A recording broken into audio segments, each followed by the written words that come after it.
जय हिंद दोस्तों, आपका स्वागत है अपने YouTube चैनल ऋषि स्टडी सेंटर में।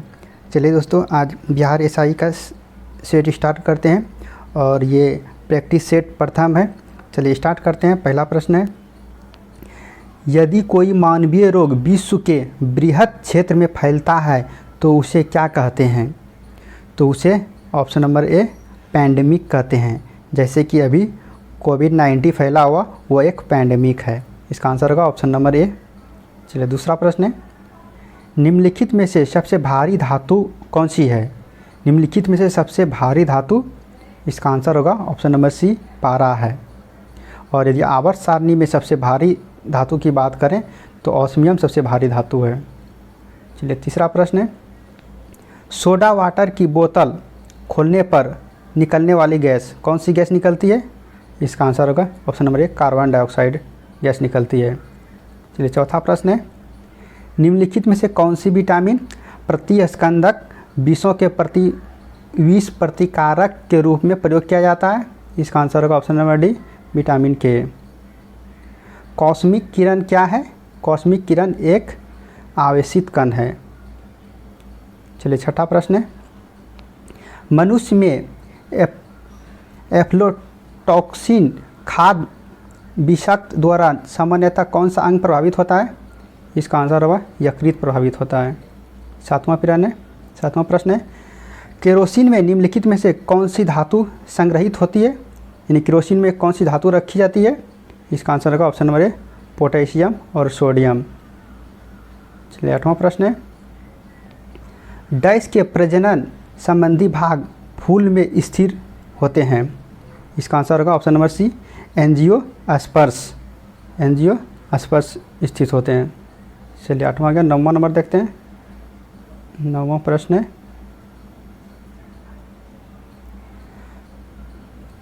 थर्मल फ्लास्क का रजित तल का ऊष्मा के अंतरण को रोकता है?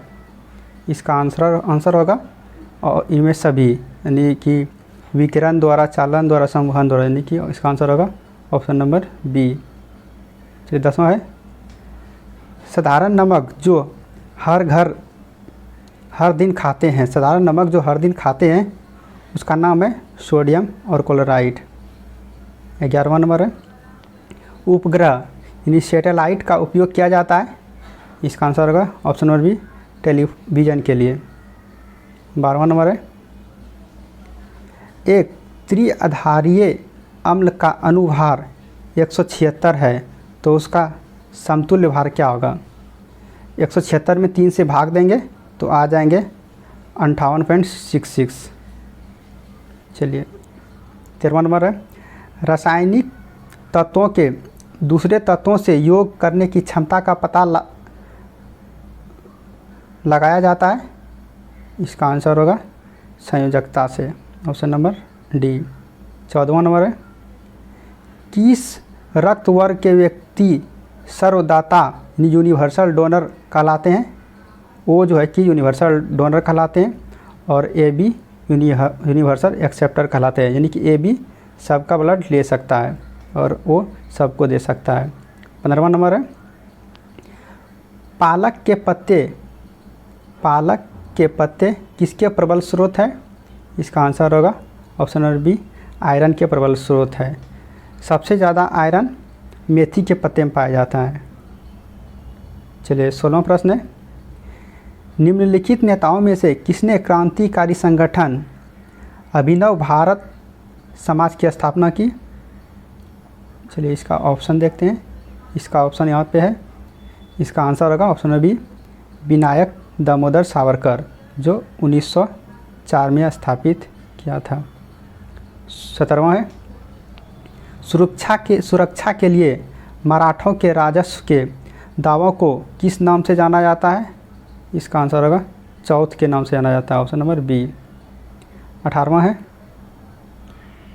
निम्नलिखित में से किस केस की समस्त संसार में चर्चा हुई और अभियुक्तों के समर्थक में Albert Einstein, H.G. Wells, Harold Laski और रूजवेल्ट ने सहानुभूति टिप्पणी की?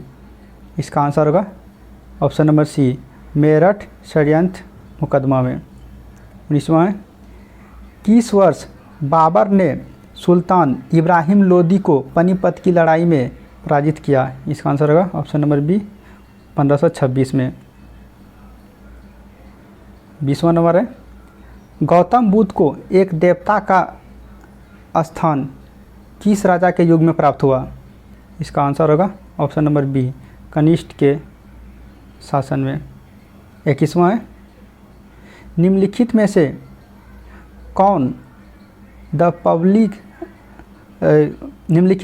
कौन the problem of the far east नामक पुस्तक के लेखक है? इसका ऑप्शन नंबर होगा ऑप्शन नंबर बी कर्जन।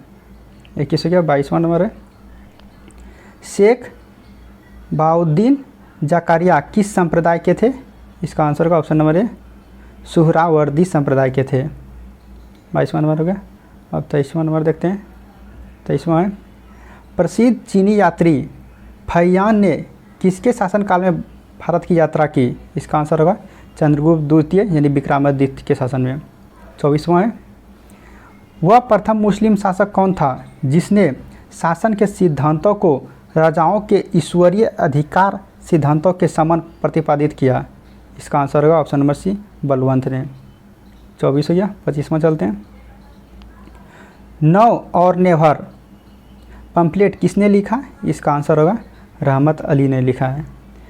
नौ और नेवर, इसी पंपलेट में रहमत अली ने सर्वप्रथम पाकिस्तान शब्द का जिक्र किया था।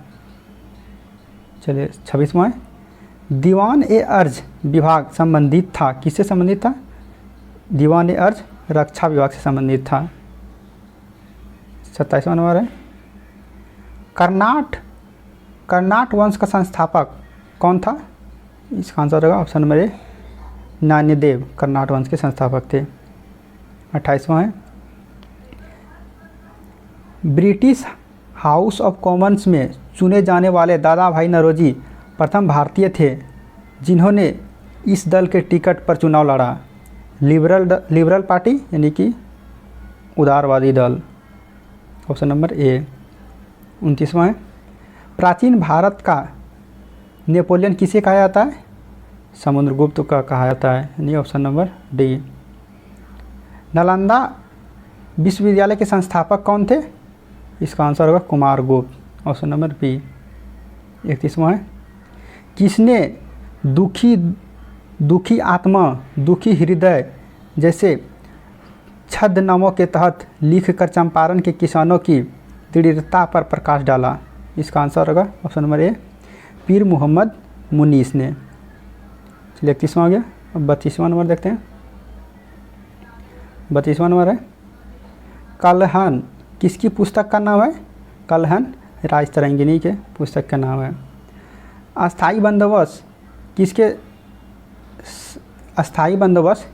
किसके साथ किया गया? अस्थाई बंदोबस्त ऑप्शन नंबर ए जमींदारों के साथ किया गया है। 34वां नंबर है, महारानी विक्टोरिया ने भारतीय प्रशासन को ब्रिटिश ताज के नियंत्रण में लेने की घोषणा कब की? इसका आंसर ऑप्शन नंबर 1 नवंबर 1958 में। 34वां है, भारत में पहली बार किसने वार्षिक आय को अनुमानित किया? इसका आंसर होगा ऑप्शन नंबर ए दादा भाई नौरोजी ने, और 20 रुपया प्रति व्यक्ति आय अनुमानित किया था। चलिए 36वां प्रश्न है, निम्नलिखित भारतीय मौसम मुख्यालय को उसके संगठन के कालक्रम में व्यवस्थित कीजिए और दिए गए कूट को अपने सही क्रम में चयनित कीजिए। इसका आंसर होगा ऑप्शन नंबर डी यानी कि ऑप्शन नंबर डी।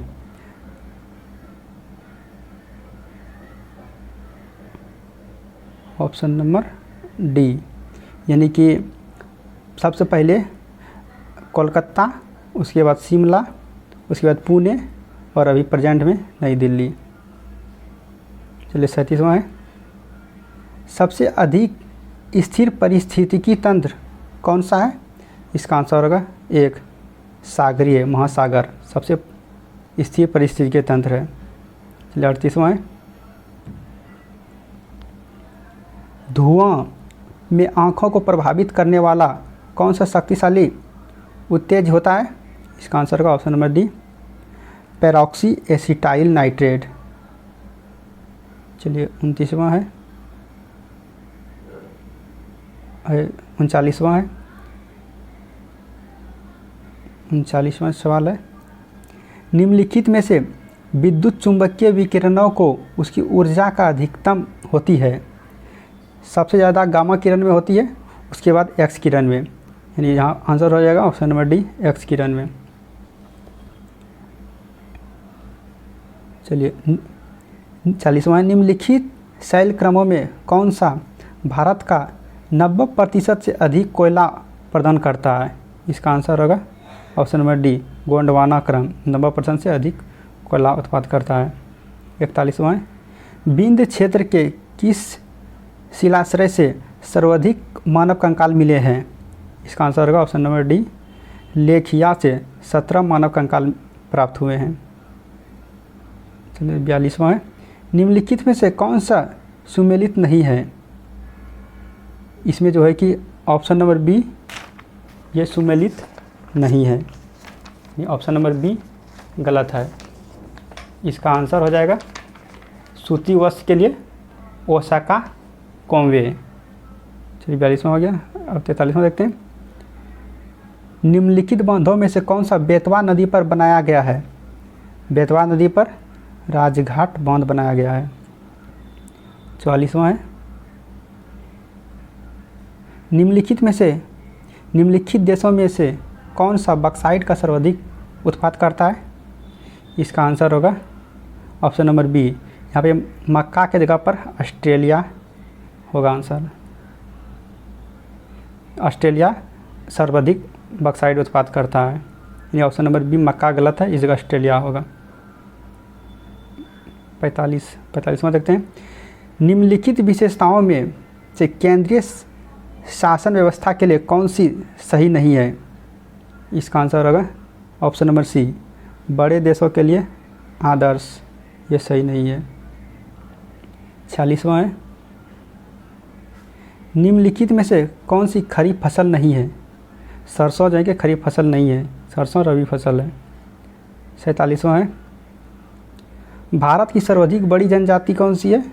गौंड जो है कि भारत की सबसे बड़ी जनजाति है। 47वां हो गया। 48वां देखते हैं, निम्नलिखित में से कौन सा देश भौगोलिक क्षेत्र की दृष्टि से सीमा रहित सबसे बड़ा देश है? इसका आंसर होगा जापान, सबसे निम्नलिखित ऑप्शन में से सबसे ज़्यादा है सीमा रहित। 49वां है, राजस्थान राज्य का क्षेत्रीय बेल्ट किस लिए प्रसिद्ध है? क्षेत्रीय तांबा खनन के लिए प्रसिद्ध है। 50वां है, भारत में यरलुंग जंगवो नदी को किस नाम से जाना जाता है? इसका आंसर होगा ऑप्शन नंबर सी, ब्रह्मपुत्र नदी के नाम से जाना जाता है। 51वां है, लार किसके पाचन में मदद करता है? लार जो है कि स्टार्च के पाचन में मदद करता है। 52वां नंबर में मैथ के सवाल है। इसमें 5, 25, 30 का लघुत्तम समवर्तक और महत्तम समवर्तक का अनुपात लिखना है। लघुत्तम समवर्तक निकालने पर ये 150 हो जाएंगे और महत्तम आ जाएंगे आपका 5, वहाँ से कटाइएगा तो 30:1 आ जाएंगे, यानी कि ऑप्शन नंबर डी। चलिए 53 है, भारत में कोर उद्योग क्या है? कोर उद्योग इनमें से सभी है, विद्युत, कोयला, पेट्रोलियम सभी कोर उद्योग है। 54वां है, निम्नलिखित में से कौन से दो परोक्ष कर है? परोक्ष कर मतलब अप्रत्यक्ष कर। ऑप्शन नंबर सी, बिक्री कर और उत्पाद कर। चलिए 55वां सवाल है, भारत में औद्योगिक वित्त का कौन सा इसमें से स्रोत नहीं है? नाबार्ड जो है कि स्रोत नहीं है। 55वां गया। 56वां देखते हैं, भारतीय अर्थव्यवस्था में किस पंचवर्षीय योजना काल के दौरान कीमत स्तर घटा? इसका आंसर होगा चौथी योजना में। 57 है, वह दूसरी भारतीय महिला कौन है जिन्होंने मार्स मिशन पर नासा के साथ उड़ान भरी? इसका आंसर होगा चलिए देखते हैं ऑप्शन, यहाँ पे है ऑप्शन। इसका आंसर होगा option number C, Jasleen Kaur और जोसन। जसलीन कौर जोसन। चलिए 58 नंबर है, किसकी उपस्थिति के कारण गाय के दूध का रंग पीला होता है? ऑप्शन नंबर डी, कैरोटीन के कारण गाय का दूध का रंग पीला होता है। 59 है, निजी क्षेत्र के साझा कोष को भारत में अनुमानित कब मिला? इसका आंसर होगा ऑप्शन नंबर बी, 1993 में। 60वां नंबर है, विजन 2020 फॉर इंडिया दस्तावेज संबंधित है? ये जो है कि ऑप्शन नंबर सी, आर्थिक विकास से संबंधित है। 61वां है, जैसे जैसे अर्थव्यवस्था विकसित होती है राष्ट्रीय आय में तृतीय क्षेत्र का अंश बढ़ता जाता है। 62 है, भारत में सबसे पुराना बृहद उद्योग है? इसका आंसर होगा सूती वस्त्र उद्योग सबसे पुराना है। 63वां है, टोर्नेडो पृथ्वी की एक भयंकर आंधी है जो मुख्यतः बहती है? इसका आंसर होगा ऑप्शन नंबर ए, अमेरिका में। 64वां है, खट्टे दूध में होते हैं, खट्टे दूध में क्या होते हैं? इस लैक्टिक एसिड होता है, ऑप्शन नंबर डी। 65वां है, निम्नलिखित में से कौन सा सत्यशोधक समाज के संस्थापक था? इसका आंसर होगा option number B, Jyotiba Phule. 65वां हो गया। अब 66वां देखते हैं। 66वां है, शेख निजामुद्दीन औलिया शिष्य थे, किसके शिष्य थे? ऑप्शन नंबर सी, बाबा फरीद के शिष्य थे। 67वां है, तेल और प्राकृतिक गैस आयोग कब स्थापित किया गया? इसका ऑप्शन नंबर ए, 1956 में स्थापित किया गया। 58 है, 68वां है, 68, भारतीय संविधान में किस अनुच्छेद के अंतर्गत नागरिकों को मौलिक अधिकार प्रदान किया गया है? इसका आंसर होगा ऑप्शन नंबर बी, अनुच्छेद 12 से 35 तक। चलिए 69 है, आम तौर पर भारत के प्रधानमंत्री होते हैं? आमतौर पर प्रधानमंत्री लोकसभा के सदस्य होता है। 70वां है,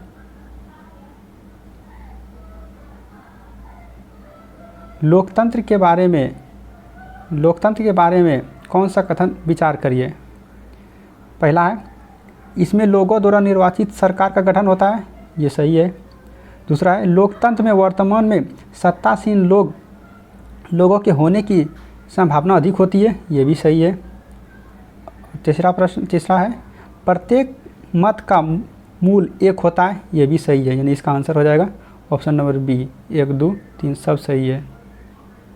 चलिए 71वां है, भारतीय रिजर्व बैंक द्वारा CRR में वृद्धि से क्या होता है?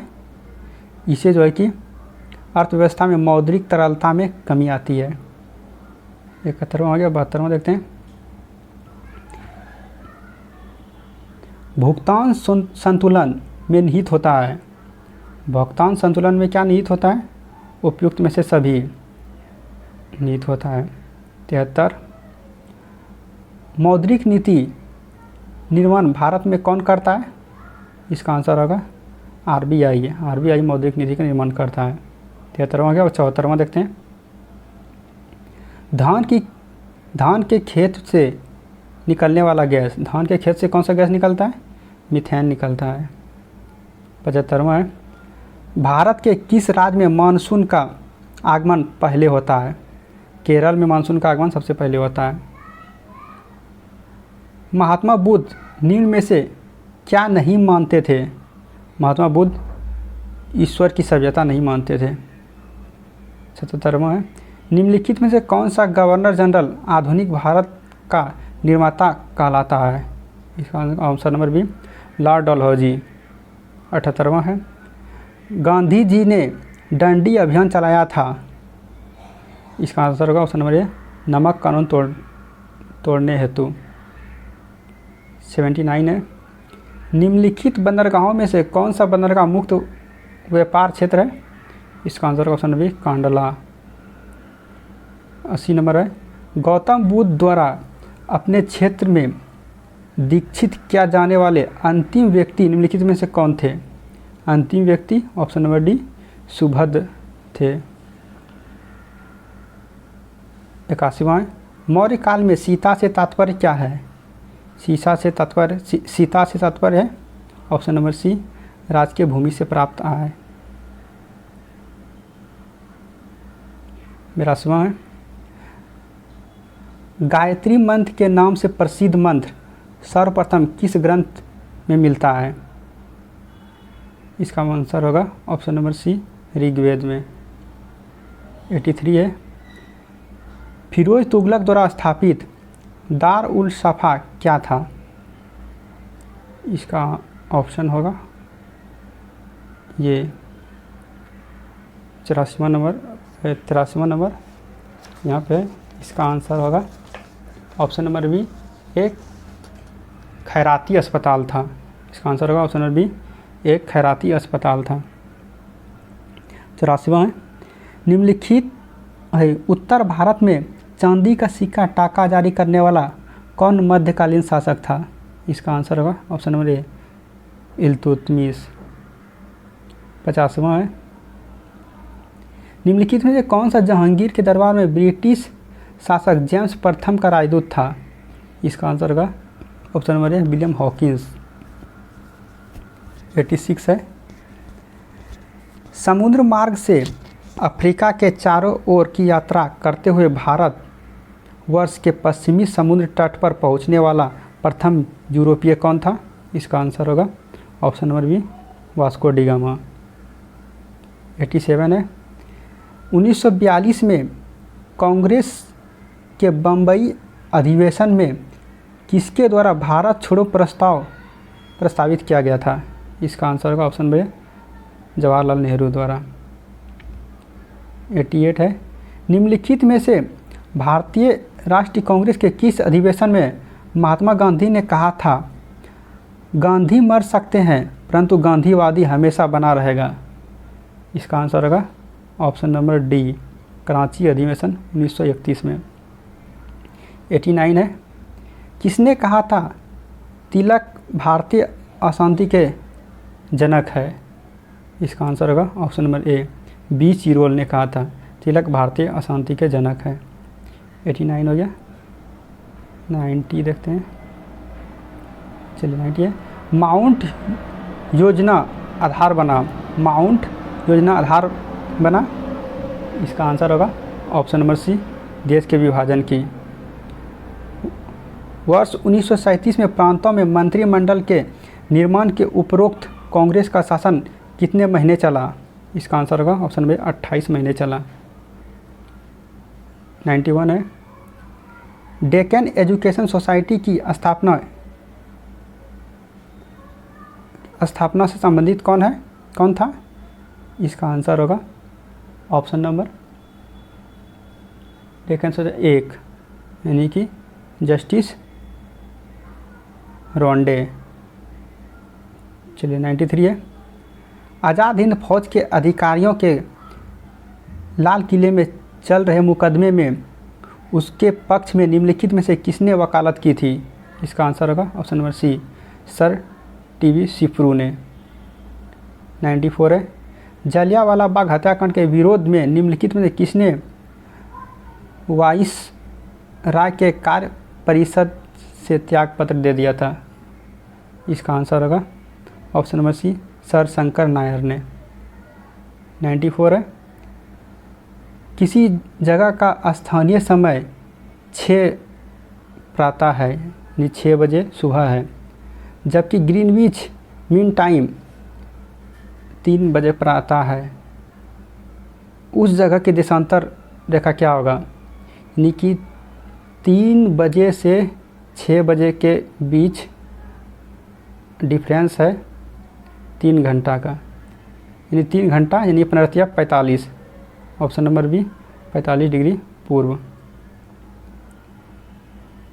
भारत के किस राज्य में सर्वाधिक सिंचाई जलकूप में होता है? Option number D Uttar Pradesh में। 97 है, निम्नलिखित में से कौन से युग्म सुमेलित है? इसमें से ऑप्शन नंबर डी ये सुमलित है, यानी कि पनानगुड़ी तमिलनाडु में है, और इधर सब गलत है। 97 हो गया। चलिए देखते हैं।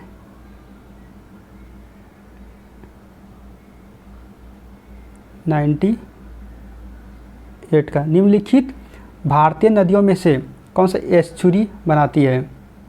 एस्चुरी बनाती है नर्मदा और ताप्ती, यानी option number C Narmada, option number सी।